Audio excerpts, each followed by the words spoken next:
Round 3 of the Dunlop Tuscan Challenge headed to Combe, where the weather was certainly better than at Snetterton. The talk in the paddock was all about the Sagaris versus the Tuscan, and we spoke to Tim Hood first. Darren is a top driver. He's very good, he's very aggressive, he does not give up. He does not let you go, he's like a Jack Russell, he does not let you go.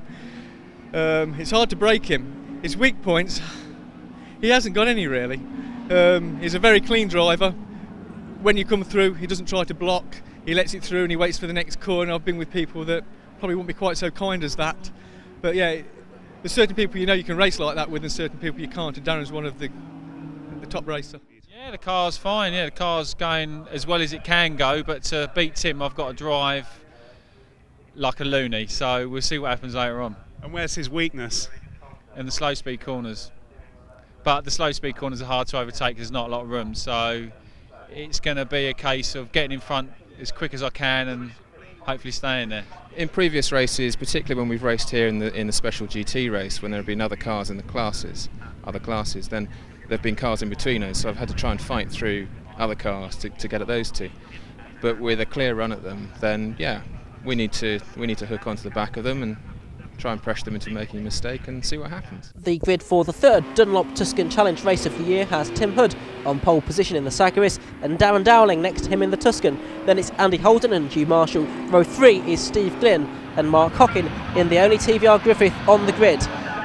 The race gets underway then, it's 10 laps of Combe. It's a very good start from Andy Holden in the Tuscan. He goes between the two front row men and takes the lead as the cars bear down on Folly for the first time. So it's Andy Holden in the lead of the race. Tim Hood in the Sagaris is pushed back down into second position. Now how long is Andy Holden going to be able to hold on to this place? Well, not very long at all is the answer. Tim Hood goes through into the lead of the race in the Sagaris.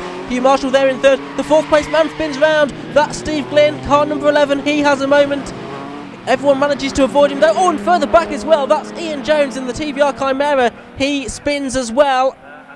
The yellow flags wave then for two cars off at Quarry. Steve Glynn gets underway. He though is now at the back of the field. There is the race leader. That's Tim Hood, car number 10, the TVR Sagaris, the car based on the Tuscan chassis with the new bodywork, but there is much more to it than that. There's Andy Holden in second place, coming into Bobby's for the first time then.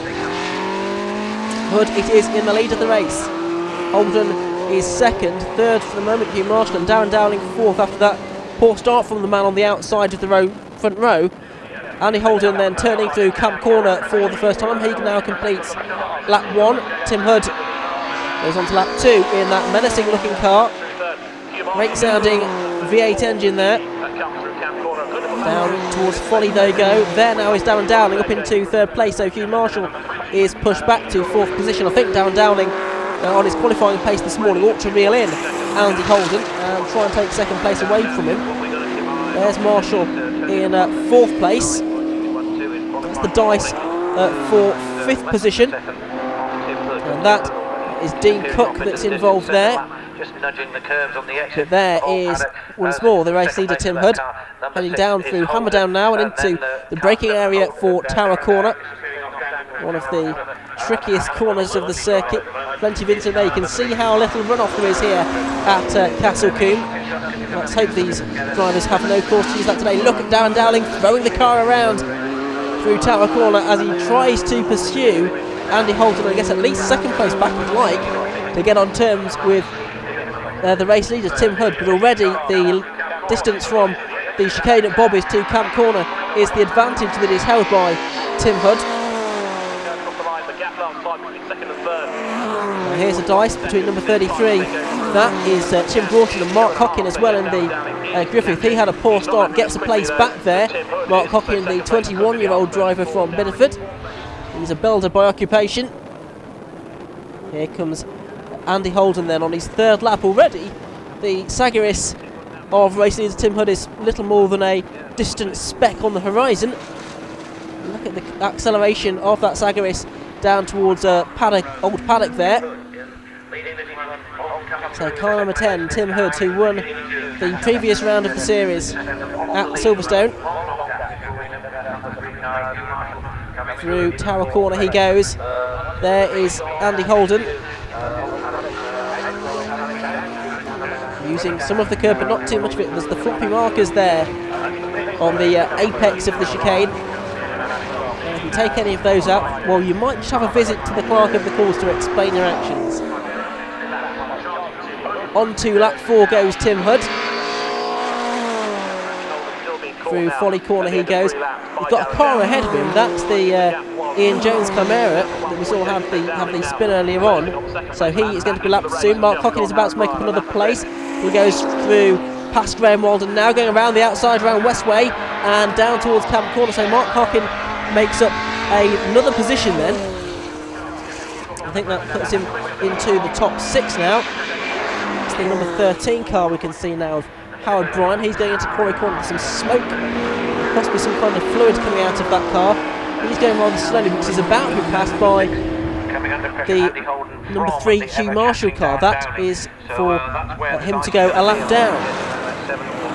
Andy Holden is about to lap Ian Jones now.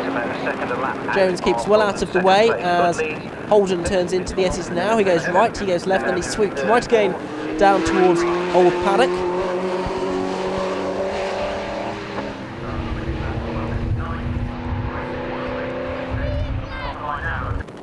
Turning through Hammerdown now. He's got Dowling right with him going into Tower Corner. But Holden for the moment manages to hold him off. Look, you can see there's not much gap between them at all now.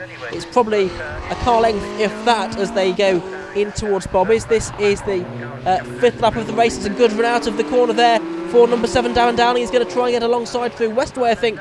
But Holden blocks the line. And now Dowling will switch to the inside on the brakes now for Camp Corner. We're at the half distance point in this race. Darren Dowling in 3rd place, about to start his 6th lap, as Tim Hood in the race lead already has. And look at these two, they are absolutely together over Avon Rise now. Darren Dowling takes the outside line. He'll look at the inside going through Quarry. I think someone locking up there, that was Holden. You can tell he's under pressure now because he's beginning to make 1 or 2 little mistakes. And now Darren Dowling's going to have a look down the inside going into the S's. On the brakes goes the 2nd place man, Andy Holden, and Darren Dowling as well. Through the S's they go towards Old Paddock. Not such an overtaking opportunity as it once was before the installation of the chicanes here at Castle Combe, but surely now Andy Holden is going to be put under a lot of pressure from Darren Dowling. Through Hammerdown they go into Tower Corner, and there is Darren Dowling. Darren Dowling takes 2nd place away from Andy Holden, so Holden goes down to 3rd. Darren Dowling up into 2nd place. Holden briefly tries to fight back, but Downing's made that place stick, I think, now on the 6th lap, and he's going to be chasing off now in pursuit of race leader Tim Hood. But Hood has quite a big advantage now. I'm not sure that with just 4 laps to go, Darren Dowling's going to be able to make that up. So, back towards Quarry goes race leader Tim Hood, the Earl Shilton driver. Used to race tin tops in the past before switching to Tuscans, which he raced for the past few years, and now switching to this Sagaris car that he's also going to campaign in some of the EERC V8 races as well. This is the battle between Dean Cook and Steve Glynn, and this is a battle for 5th position.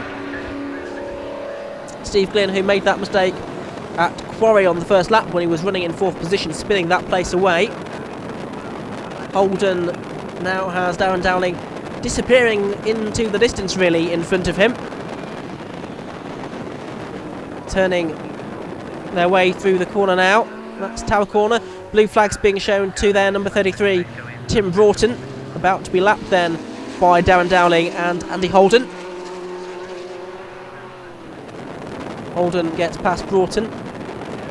That's the Howard Bryan car, I believe. So the Cliff Jobson car that's about to be passed by Holden. Through he goes. Darren Dowling goes on to his 8th lap, beginning to feel a bit more comfortable in his 2nd position. Here's Tim Hood then. Through Quarry Corner he goes. Now this is the battle for 5th. It's Cook versus Glynn for 5th place, and down the inside goes Steve Glynn. It was a move from a long way back going into Tower Corner, but it's one that's paid off, so Steve Glynn goes up into 5th position now. Dean Cook goes down another place. On to the last lap then, it goes Tim Hood in the TVR Sagaris.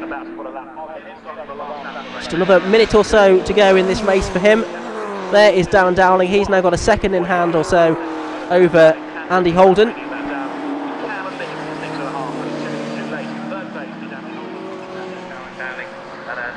Mark Hockin has now been put a lap down by Tim Hood, the race leader, but there's only a few hundred yards to go in this race around the 1.84 mile Castle Combe circuit. Holden making one last determined effort to get back ahead of Darren Dowling, but he goes over the grass in doing so, and that, I'm afraid, is that for Andy Holden. He will settle for third position, but the race winner, that is going to be the black TVR Sagaris. It's going to be Tim Hood that takes the win. In second place is Darren Dowling, and third place and sideways over the line goes Andy Holden. So confirmation of the result: Tim Hood the race winner, Darren Dowling and Andy Holden joining him on the podium. The class winners, by the way, while it's Mark Hockin who wins Class B, and Class C is won by Howard Bryan.